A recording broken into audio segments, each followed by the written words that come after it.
Hello and welcome to this video on trigonometric identities.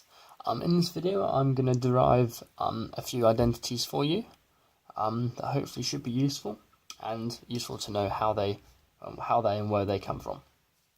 So the first identity I'm just going to write down is cos squared x plus sine squared x equals 1.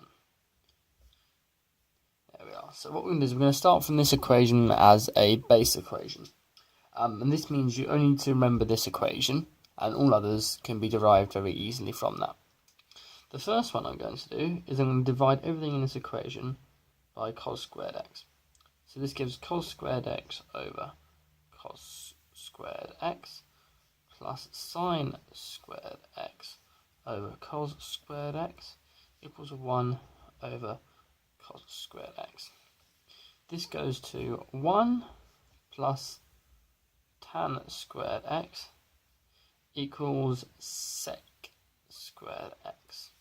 I'll go over this in a minute, going from 1 over cos squared x to sec squared x in a minute, and a way to remember those.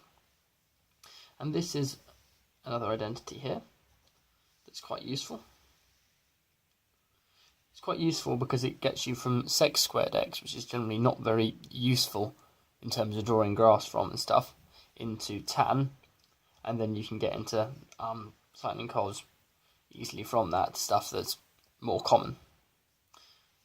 On the other hand, I'll divide there, divide by sine squared x, and that gives us cos squared x over sine squared x plus sine squared x over sine squared x equals 1 over sine squared x.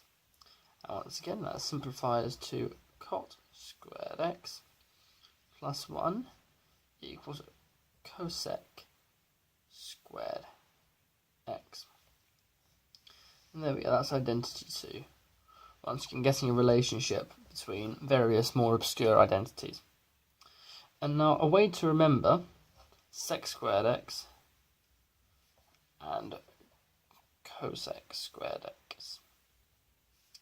When you have these ones, and if you're wondering, cos squared x and 1 over sine squared x, which one they go to out of these two?